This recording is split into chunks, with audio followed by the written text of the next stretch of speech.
Welcome to the Hidden History Happy Hour podcast with Alex Dean and Bryan Cunningham.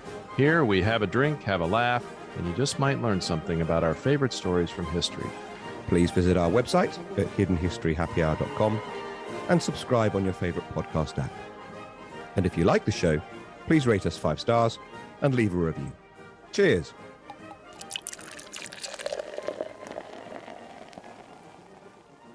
Welcome to our special Supreme Court pop-up edition of Hidden History Happy Hour with Alex and Bryan. And Alex, we made several promises to our listeners when we launched this endeavor. And thank you so much to all the people that have flocked to this podcast. It's been great. Oh, and the stories you're suggesting, it's very heartwarming. Keep them coming.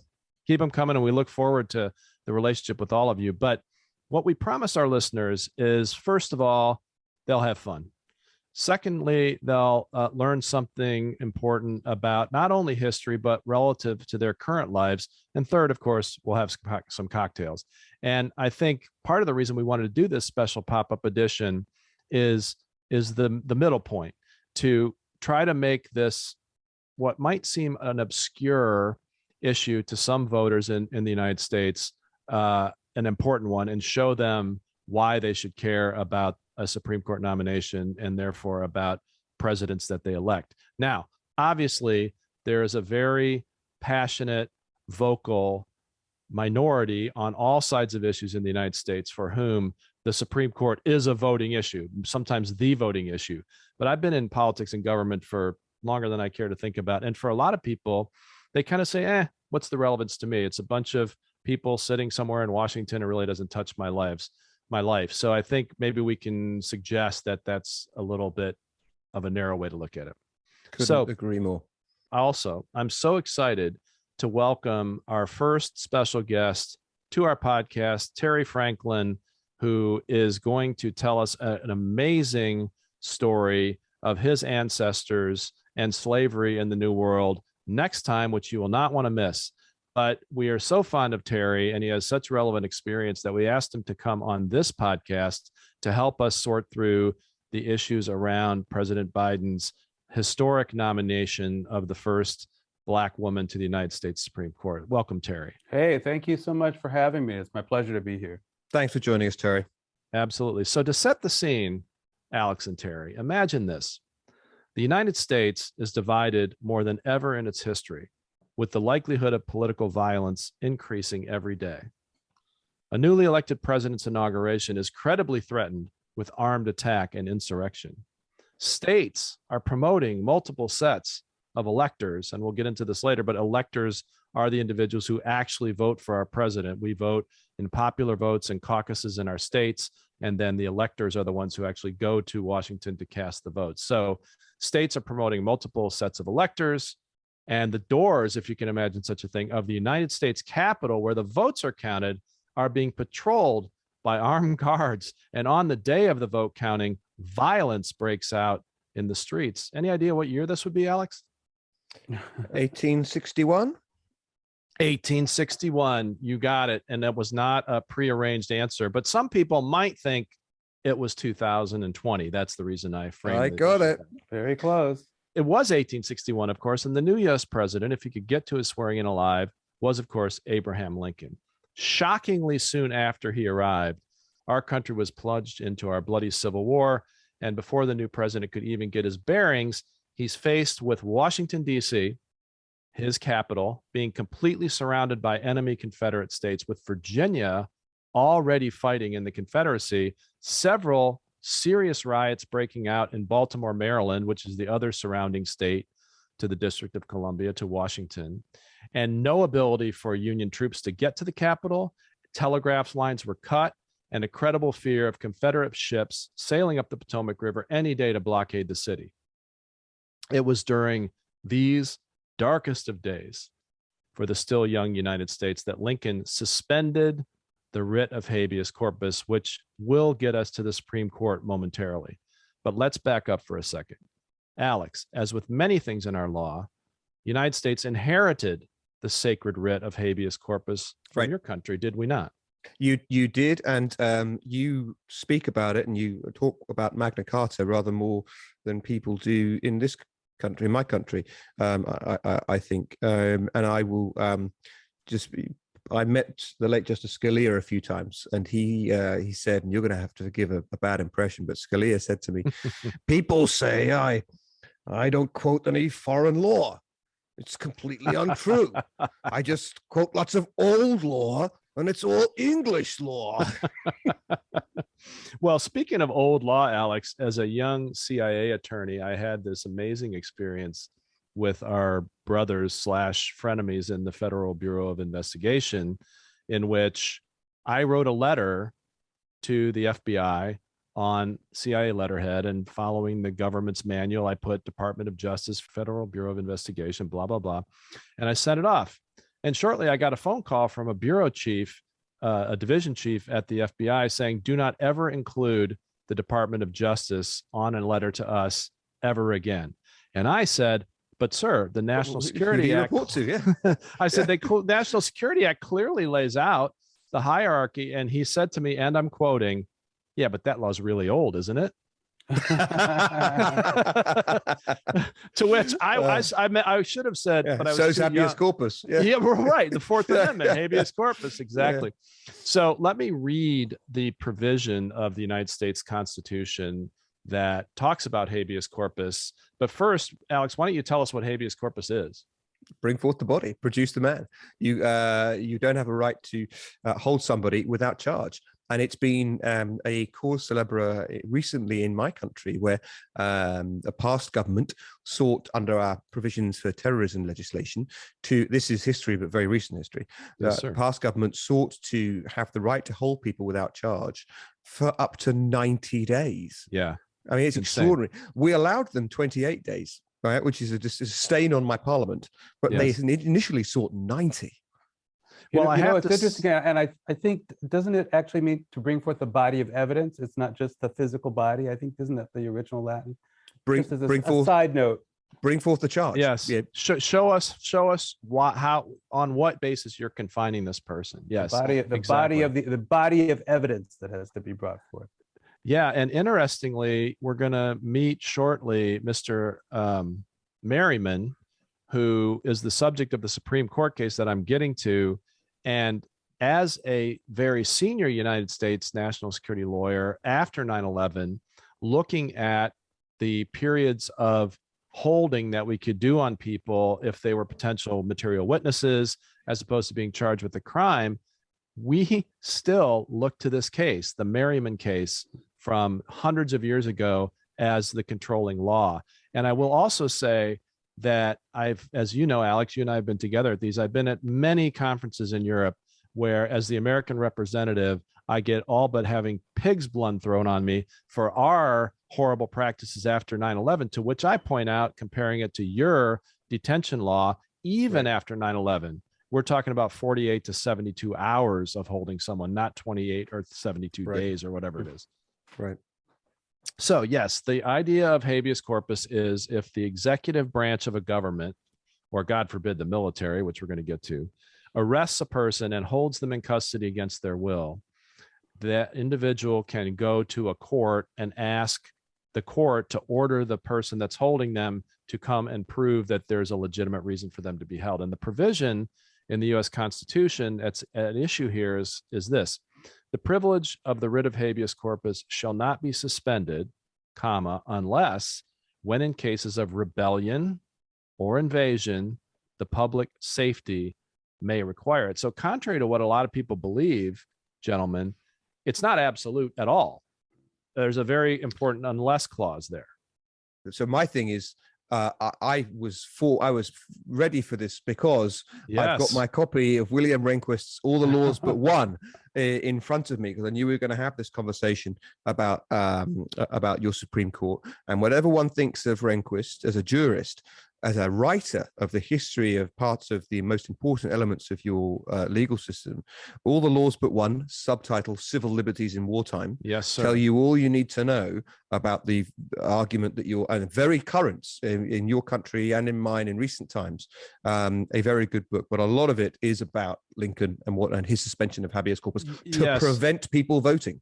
Yes, this is an excellent book. We recommend it. Whatever your political stripes are, whatever you think of Rehnquist, as a Chief Justice. It's very accessible. It's not long. It's much like Alex's book. It's told conversationally. And in fact, he credits his daughter in the preface for specifically having the mission of making him talk less like a lawyer.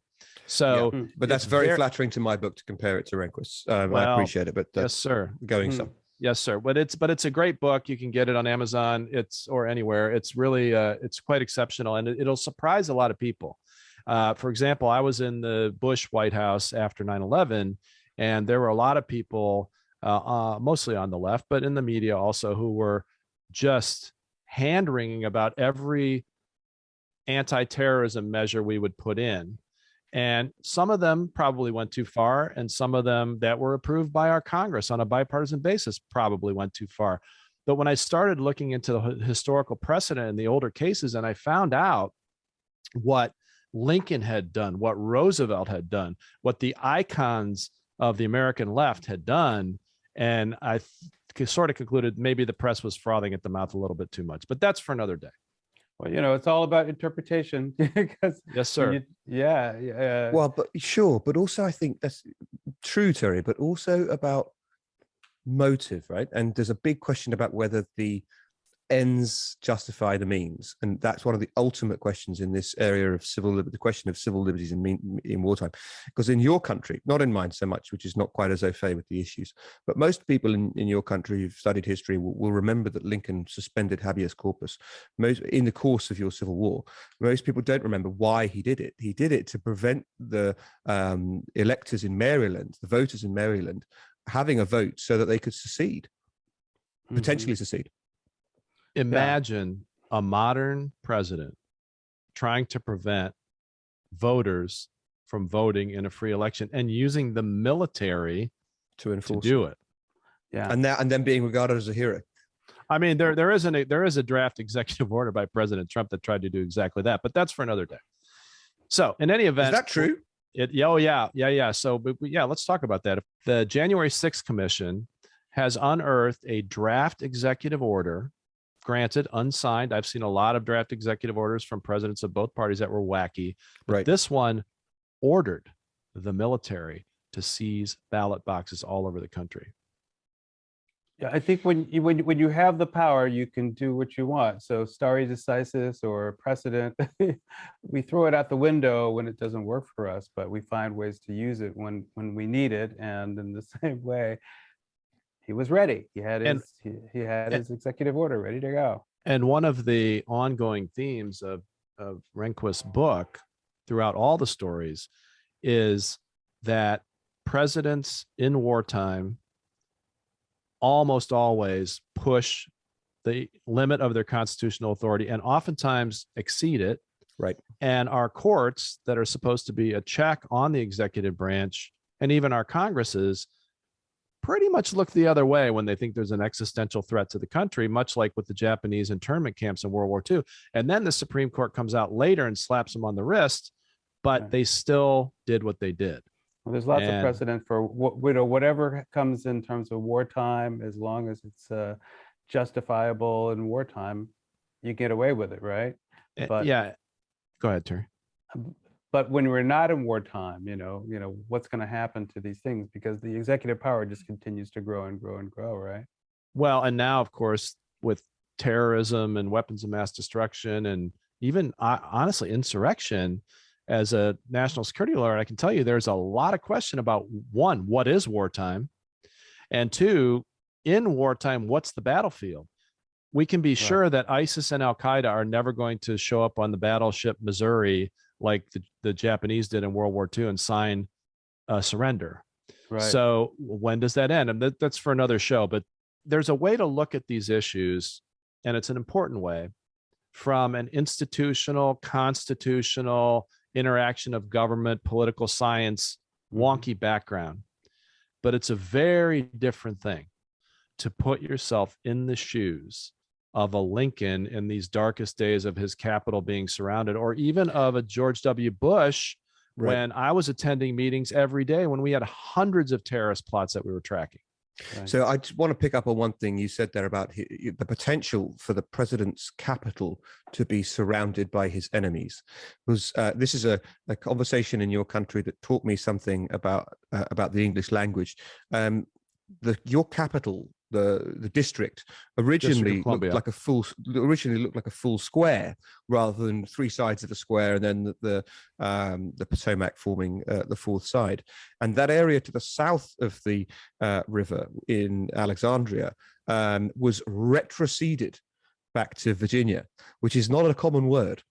Yeah, Yes, you've seceded some land to somebody, and you can retrocede it. And then Lincoln tried to take the land back again, so as to have a port and not have the south side of his capital facing the enemy. He of course didn't succeed, and it's remained part of Virginia to this day. But retrocession is a term you don't get generally outside of that discussion. So I commend it to you. Yeah, if you're listening, Mexico, any chance we could retrocede Texas to you guys? Well, they may have some questions the other way around. So I'm not sure I'd open that can of worms in your shoes. Which way does it end up? I have to say that this reminds me of the quite spirit-raising text that I received from my pal Alex about 4 a.m.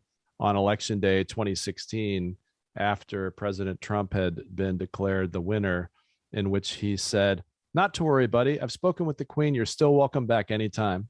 Yep, your bedroom's unchanged, guys. We've had strong female leadership since 1952. Come home whenever you like. Actually, my daughter's there. She lives in the UK. Oh, well, she's chosen very well. Okay, Terry, tell us a little about your perspective on the Supreme Court. We've got this decision coming up. Yeah, it's an interesting time. I think one of the things that's interesting about this is that it shows you the breadth of excellence among Black women judges who are likely candidates who are up for consideration from across the country. Women who really worked their way through the court systems and navigated all kinds of institutions to find their way there. And they're all incredible. I'm rooting for Wilhelmina Mimi Wright from Minnesota just because we were law school classmates, but I think they have an embarrassment of riches. Let me ask you this. People always say about someone who comes to great prominence, I always knew, and they name something about them when they were young. What was it you saw when you were with her at law school that made you think that's someone who's going to go all the way? Actually, I thought everybody in my law school was somebody who had the potential to go all the way. I mean, that's the thing about all of us as human beings. I believe we all have inherent potential for genius and extraordinary stuff. But, you know, Mimi was really bright. She was hardworking. I remember I think she did crew, but then I've seen her a couple of times. I saw her at the. That's what you call rowing, right? I'm not being facetious. That's on this occasion. I'm not being facetious. Yes, okay, rowing. Yeah. It's a particular kind of rowing. I think there's a couple of different versions, but yeah, she's worked her way up through the different court systems, and then was on the Minnesota Supreme Court for a bit. But you know, there. 6 or 7 women that they've identified as potential candidates. Ketanji Brown Jackson is one of them who's thought of highly as well. I think she clerked for Breyer, so there'd be an interesting sort of parallel of that in terms direct of legacy. Her sort of involvement and knowledge and being aware at the court. Terry, both as a legal matter and a political matter, being a Black American, how do you feel about President Biden promising before he was elected to name a Black woman and then following through on that promise? And how would you feel if candidate Cruz in 2023 says, "I will name nothing but old white guys to the court"? Well, I think you can see the difference in that. I can. Up until the first extreme amount of history of our country, there were nothing but white male judges who were on our Supreme Court. So if we're at a time when we're trying to make sure that the court should look like America, and especially when we are certainly aware of the fact that there are plenty of qualified Black women candidates, and we've never had a Black woman sit on the court, it's an easy false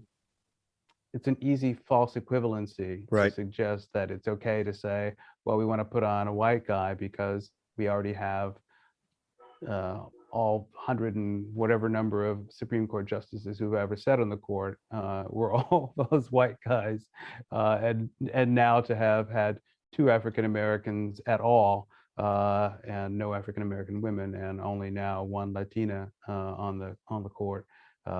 It's time for the court to look more diverse than it ever has. It's funny you use that phrase, and of course my question was rhetorical, but I did have a political science professor who once wrote on one of my essays #easy false equivalency. So I'm well aware of that.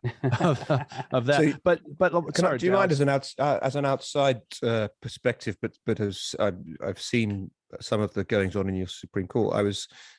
I mentioned I knew Justice Scalia, and I was at an event that he was at when he was asked this question about, is the court diverse enough? And I think a lot of people expected him to say, my great friend Clarence Thomas, which is true. They were good friends. They expected him to point to and Ruth Bader Ginsburg also. Yeah, that's true. His friendship spanned the spectrum, but I think that people expected him to say, well, this great African American judge is a great friend of mine. He looked at this person and said, well, if you care about my views about diversity of thought is the thing I care about most. Mm-hmm. And if you want to think about that, and you're thinking about people's beliefs, shouldn't you be concerned about the fact that 7 of us are Catholics? Mm-hmm. And the audience was very interesting perspective. Well, Yeah, this is kind of it's that whole notion that somehow white men who've sat on the court forever could ever imagine the experience of a Black woman. It's that kind of false equivalency that's there, because we know that these identities foster and create and establish what establishes character and what connects us to who we are as human beings. So that's a crazy question. And that's exactly where I was going with the question, Terry. And I wish the White House would hire you to be their advocate on the Hill, because the way I would be describing this is, one, false equivalency, like you said, that there's been 150 some Supreme Court justices and never an African American woman, and it's time for that. But also, more importantly, maybe than the signal sending that has, isn't it about time that we had some people on the Supreme Court who were not Ivy League educated lawyers who spent their entire life as judges?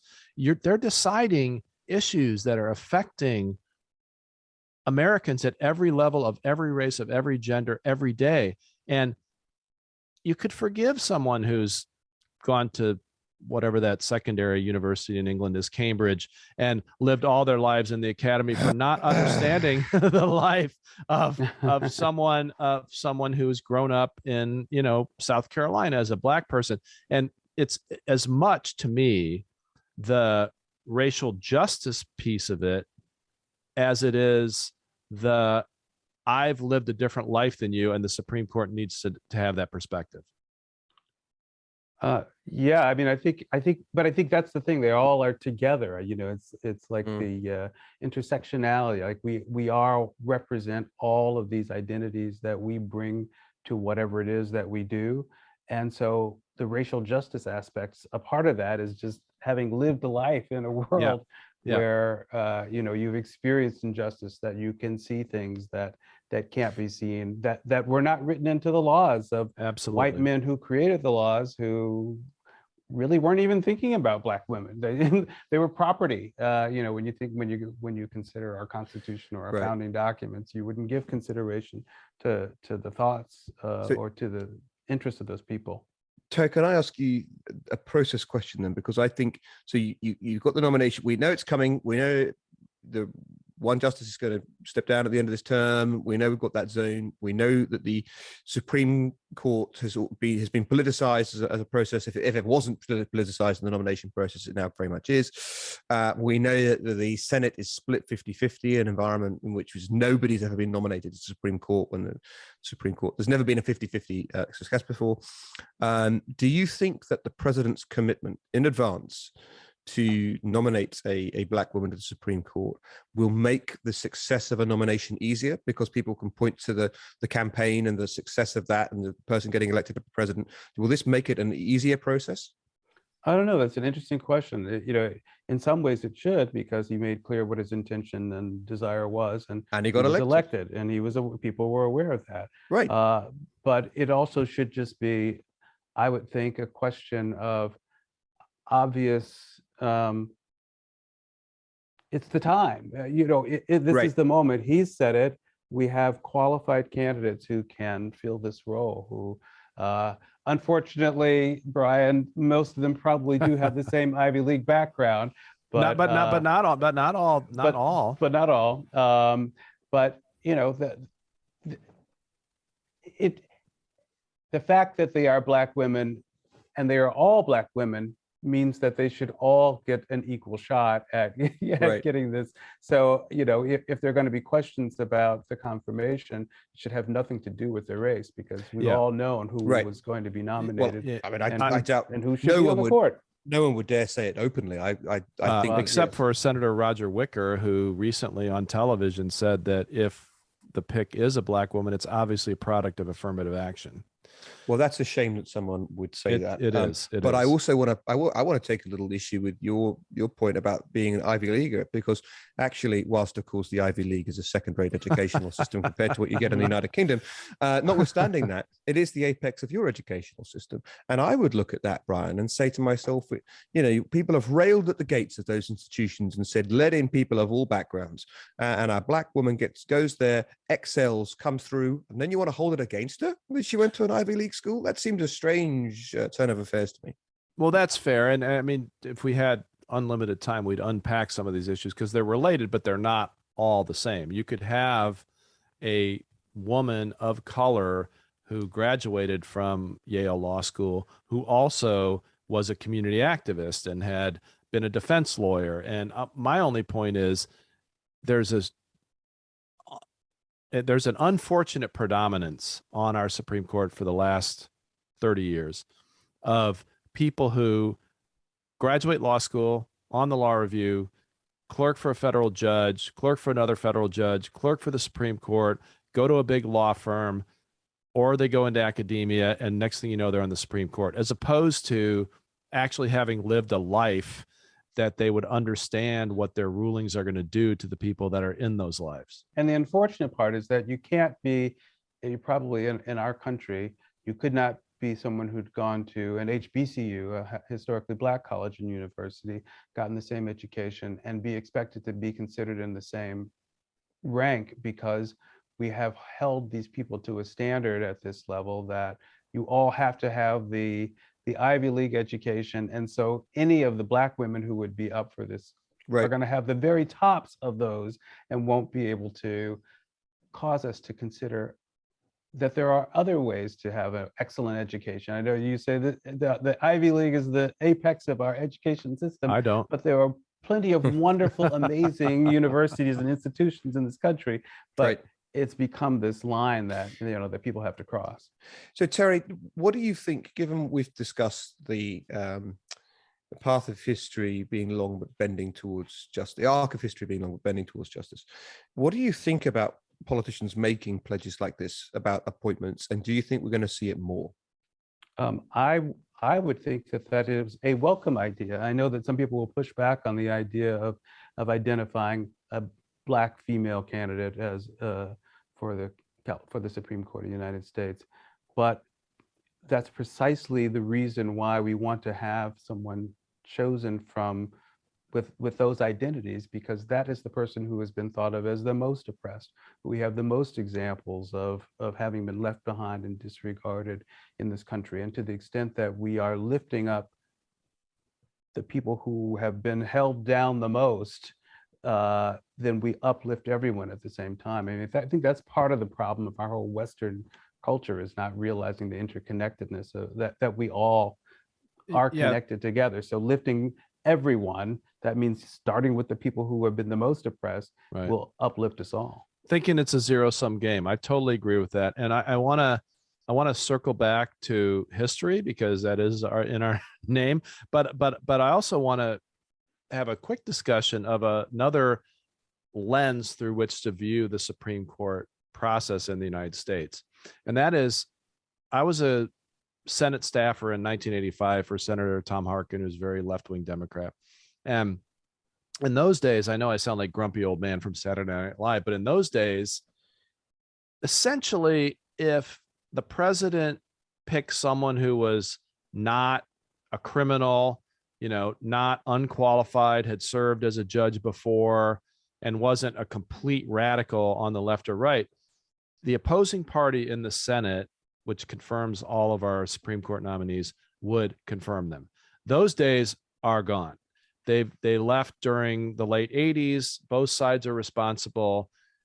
It would be nice if we could get back to the idea that elections have consequences. And if Biden promised a Black woman on the court and Biden got elected, the Republicans in the Senate would say, well, fair is fair. You get who you want as long as they're qualified. I don't think we're ever going to get back to that.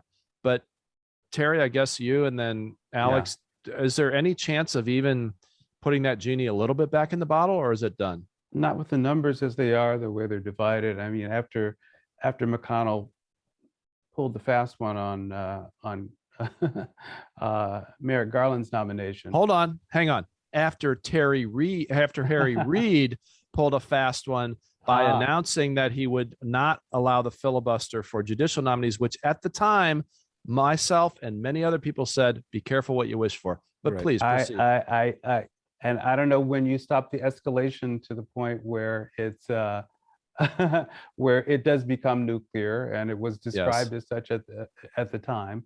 But to deprive a candidate or the president of truly his nominee for the Supreme Court, I think sent a shockwave that puts us beyond any number of reasonable limits. And I think the idea of trying to get back to something like comity at this point, I don't see it's possible. So you think it's generations away? Alex, how does this work in the UK? I mean, what is the equivalent of the Supreme Court? Do they have the same power? How does it work? We have a court which is now called the Supreme Court. It used to be the Judicial Committee of the House of Lords, but it sits as a separate body, and members are selected by a Judicial Appointments Committee. In fact, there's a brilliant book on this process written by a thrusting young lawyer then called Alex Dean in 2003, advocating some changes, which of course never happened. Well, some of them did, but anyway. How many books of yours do we have to sell on this podcast? We can even cut that bit out. But anyway, the point I was going to make about this is that yes, we have a process in which our judges aren't elected. Our judges aren't at any level. Our judges aren't appointed by politicians. We have an appointments committee which supposedly seeks to select the best candidates.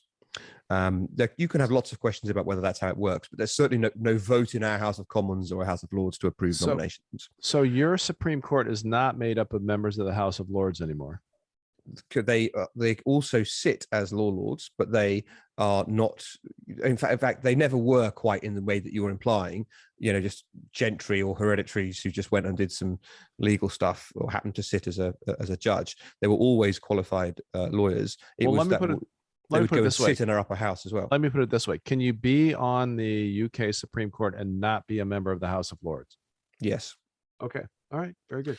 But you guys have something called the advisory opinion, which we don't have in the U.S., right? Where your Supreme Court can opine on things that haven't actually come to litigation controversy yet. It's not a common activity at all. But the court waits for cases to reach it, just like yours does. It's still a common law court.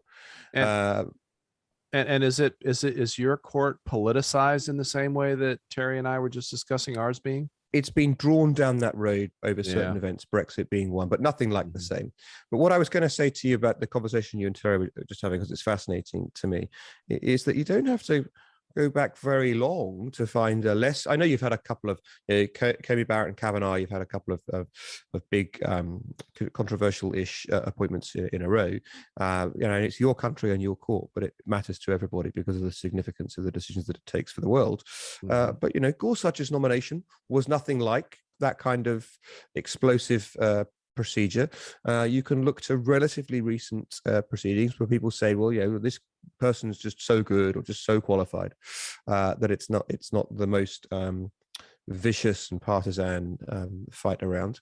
And hopefully this could actually, maybe I was just starry-eyed optimist, but the first Black woman going onto the court might be part of a healing process where people say, where it's a landslide nomination confirmation.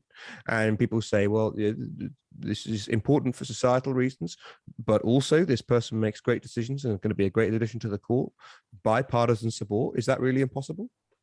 I hope you're right, Alex, but I think the best case is it's 51-50 and, maybe we peel off one Republican to vote for her. What do you think, Terry? Yeah, the fact that the Gorsuch nomination went through fairly easily, I think says probably something about the fact that despite the fact that that was the replacement for Merrick Garland, that they were still willing to come together at that time. I guess there still does suggest that there was some kind of willingness, at least on the part of the Democrats, not to push back and fight. But as to what's coming up this summer, I would hope that there would be an understanding or agreement that we could go back to those days of trusting the fact that the nominee should get through. Yes, which is a principle I generally believe, no matter who they're replacing. But that argument's got to be stronger, right? Given that they're replacing a liberal. So if it's going to be a liberal replacing a liberal, that's kind of, you might argue it's fair enough. I mean, if they were replacing a dyed-in-the-wool conservative, different.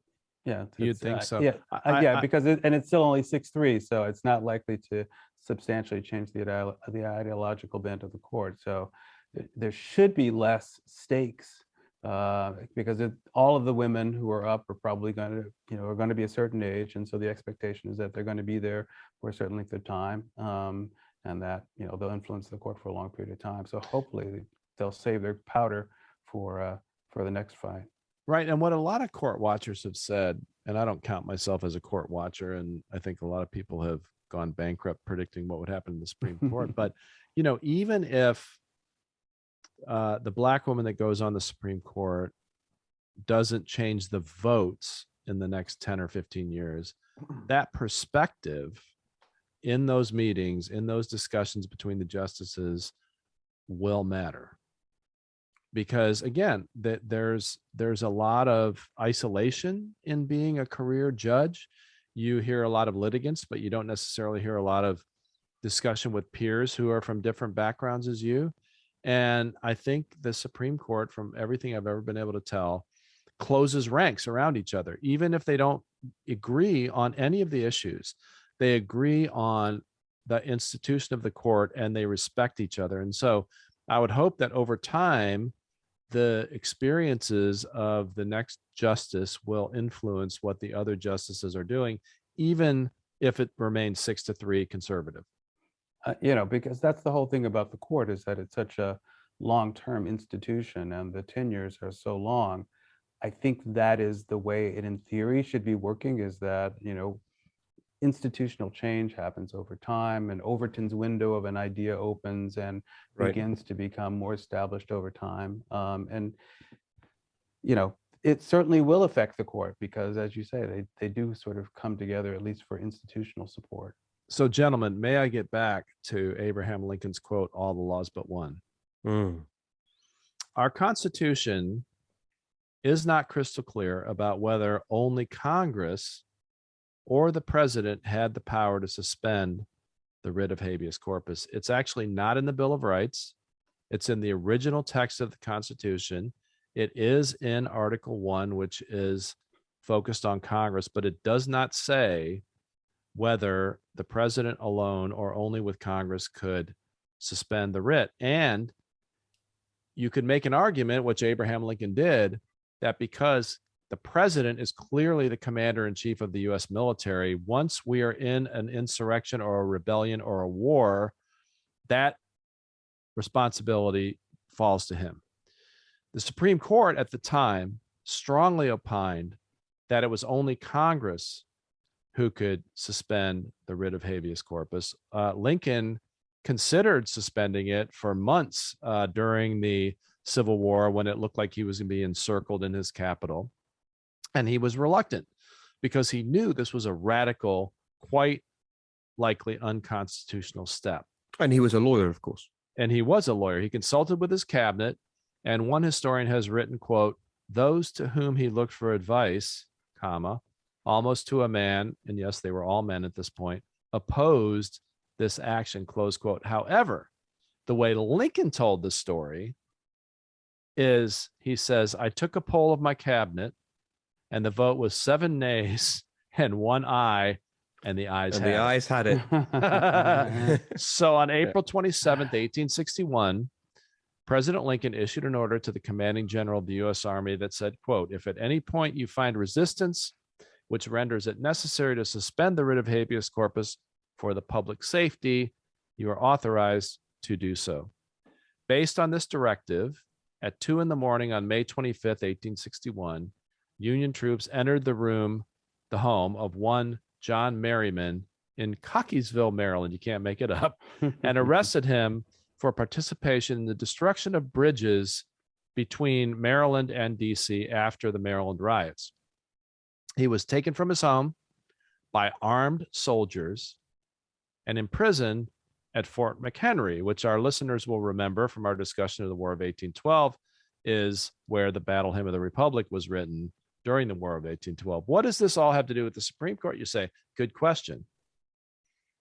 Immediately after his arrest, Merriman petitioned the Chief Justice of the United States Supreme Court to get his release. And the court ordered Merriman's release to civilian courts, finding that, first of all, the president cannot suspend the writ of habeas corpus on his own, which is a debatable proposition under the Constitution. And also that a U.S. military officer has no right to arrest and hold in custody a U.S. citizen, even during wartime, which is less controversial. President Lincoln promptly and consistently ignored this order of the Supreme Court. And Merriman was not released until several months later and was never brought to trial at all. Asked to explain himself before Congress, President Lincoln stated this, quote, are all the laws but one to go unexecuted and the government itself go to pieces, lest that one be violated? And that is the title of Chief Justice Rehnquist's book, All the Laws But One, and that's where it comes from. Now, Lincoln was not the last president to defy our courts in wartime, and there's much more on that story. But on the off chance that anyone has any doubt of the stakes of a U.S. Supreme Court nomination, I hope that puts it to rest. Again, listeners, thank you so much for all of your participation, your contribution to this podcast. It's driving it. We're going to get your stories out there. Thank you so much to our special guest, Terry Franklin. I hope our eyes are opened a bit and our perspectives are broadened a bit. And until next time, Alex Dean, we would just say, cheers. Thank you for listening to the Hidden History Happy Hour podcast. Don't forget to subscribe on your favorite podcast app. And if you have questions, comments, or suggestions for topics, you can find us on Twitter or on our website, hiddenhistoryhappyhour.com. We look forward to joining you next time. we thank our gifted producers, Jeremy Core and Kate Cruz, and our visionary executive producer, Ivan Williams, without whom this podcast would be, well, history. And thanks also to our art designer, David Wardle. Cheers.